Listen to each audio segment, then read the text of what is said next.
Au Bénin, plusieurs interrogations sur un éventuel troisième mandat pour le président Patrice Talon, alors que la Cour constitutionnelle a évité de trancher sur la question de la limitation du nombre de mandats. Si Patrice Talon a pourtant répété à plusieurs reprises qu'il s'en ira en 2026, il n'en demeure pas moins vrai que le débat soit clos puisqu'un partisan du pouvoir a déposé un recours qui sera examiné le 13 février prochain. Et pour en parler, nous sommes en ligne avec Aristide Kanoussou, journaliste et chroniqueur politique. Bonjour Monsieur Kanoussou. Bonjour madame, bonjour à tous. Merci de bien vouloir répondre à nos questions sur Vue d'Afrique. Alors pourquoi la décision de la Cour constitutionnelle revêt une importance particulière pour les Béninois, alors même que Patrice Talon a réaffirmé à plusieurs reprises son intention de quitter le pouvoir en 2026, en rappelant qu'il a lui-même renforcé la limitation à 2 mandats lors de la révision constitutionnelle? D'abord, concernant la Cour constitutionnelle, sa décision est importante pour les Béninois simplement parce qu'elle est le dernier rempart contre les abus de pouvoir et est la garante de la démocratie. Et en ce qui concerne l'intention du président Patrice Talon réaffirmée à plusieurs reprises, telle que vous l'avez mentionné tantôt, de quitter le pouvoir en 2026, il y a une double problématique. La première, c'est le précédent politique que certains appellent une jurisprudence politique où M. Patrice Talon avait non seulement exprimé sa volonté, mais aussi affirmé son engagement de faire un mandat unique à sa prise de pouvoir en 2016. Mais par le concours de plusieurs circonstances, on s'est retrouvé à son deuxième mandat, qui, il faut le rappeler, n'est pas anticonstitutionnel. La deuxième problématique, c'est que la disposition de la Constitution révisée de 2019, qui dispose en son article 42, alinéa 2, qu'en aucun cas, nul ne peut de sa vie exercer plus de 2 mandats de président de la République. Il y a eu un député, membre de la mouvance présidentielle, du nom de Hassan Seibou, qui, dans une proposition de révision de la Constitution en janvier 2024, avait estimé que cet article 42, tel que rédigé, autorise bel et bien un 3e mandat. Et pour lui, il fallait réviser la Constitution pour écrire plutôt dans tous les cas, nul ne peut de sa vie faire plus de 2 mandats. Donc sa proposition avait trouvé un échec de par les actions de l'opposition.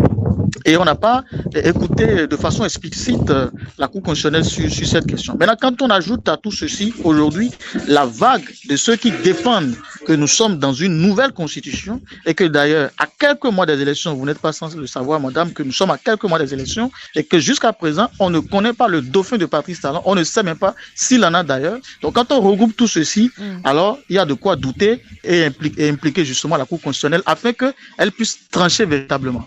Juste pour qu'on se comprenne bien, Monsieur Kanoussou, la Constitution béninoise permet-elle une révision rétroactive concernant la durée des mandats présidentiels? Bon, je dirais très clairement que je n'ai pas qualité à apprécier cette question dans le fond, puisque je ne suis pas pratiquant du droit, mais en tant que profane, j'ai lu dans les dispositions transitoires et finales de la Constitution révisée, à l'article 2, pour être plus précis, que je cite, la présente loi constitutionnelle portant révision de la Constitution n'établit pas une nouvelle Constitution. Fin de citation. Et là, le groupe de moi souligné ici, c'est nouvelle Constitution et non nouvelle République. Donc, à supposer même que, tel que certains le disent, que nous sommes dans une nouvelle Constitution qui indique une nouvelle République. Et même dans cette hypothèse, la loi ici dit que nous sommes pas dans une nouvelle constitution. Par conséquent, on n'est pas dans une nouvelle république. Donc moi, mon interprétation s'arrête là. Et on va peut-être attendre la Cour constitutionnelle pour nous dire si nous sommes dans une nouvelle constitution ou si elle est rétroactive. Alors bien que la limitation à 2 mandats ait été renforcée, l'absence d'une clarification explicite sur la prise en compte des mandats déjà effectués laisse place à des interprétations favorables à une remise à 0. Et donc ma question est celle-ci, quels sont les arguments avancés par ceux qui estiment que les mandats antérieurs pourraient être considérés comme nuls? Bon, j'ai entendu le docteur Bertin Kaovi, un ancien opposant du régime qui a rallié le pouvoir. Je l'ai entendu dire par exemple que les députés qui ont, en tout cas ceux qui ont été élus pour les élections législatives de 2023, il y en a plusieurs qui ont déjà à leur actif 2 mandats, 3 mandats antérieurs. Et donc, selon Dr Bertin Kaovi, pourquoi la Constitution imposerait 2 mandats à Patrice Talon et que pour les députés, eux qui avaient 2 mandats, 3 mandats à leur compteur, sont revenus pour les élections législatives après même la révision de la Constitution. Maintenant, à cela, il a ajouté les arguments selon lesquels, en 2021, le mandat de président Patrice Talon a été prolongé de 45 jours. Il a aussi précisé, par exemple, que la date de prestation de serment a été changée. Et pour lui, donc, ce sont des éléments fondamentaux qui induisent justement la remise à zéro du compteur. Et dans tout ceci, on revient toujours sur le point de départ. Il ne reste que la Cour constitutionnelle pour nous situer sur la question. La Cour constitutionnelle, donc, qui a jugé irrecevable la requête de Christian Lagnidé, ancien ministre. Si cette instance ne tranche pas clairement la question avant 2026 et finit même par déclarer possible une nouvelle candidature de Patrice Talon, quels seraient les risques politiques et institutionnels, Monsieur Kanoussou? À vrai dire, le risque ou les risques seront grands. D'abord, le président Patrice Talon va perdre totalement sa notoriété, sa popularité. Et puis, les grandes choses qu'il a accomplies jusqu'ici seront vaines. Parce que il incarnerait, ce faisant, celui qui défie clairement les lois de la République.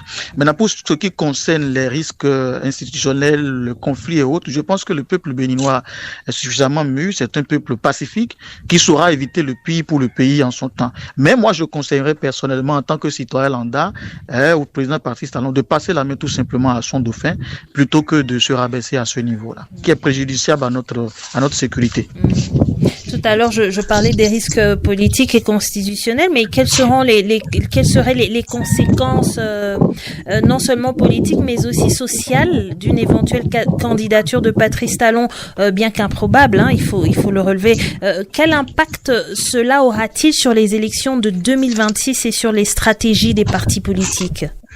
Bon, les impacts seront bouleversants parce que l'opposition sera, ce faisant, une fois encore, utilisons le mot tel quel, exclu, parce que c'est vrai, en 2023, on ne peut pas parler d'exclusion parce qu'il y a un parti d'opposition qui a pu participer, mais cette fois-ci, on constatera qu'il n'y a pas eu de challenge en tant que tel, puisque toutes les élections que Patrice Talon a organisées et en tant que président de la République, il a battu à plat couture l'opposition. Donc, ça créera forcément un climat de conflit entre le pouvoir en place et l'opposition qui se dit tout le temps exclu.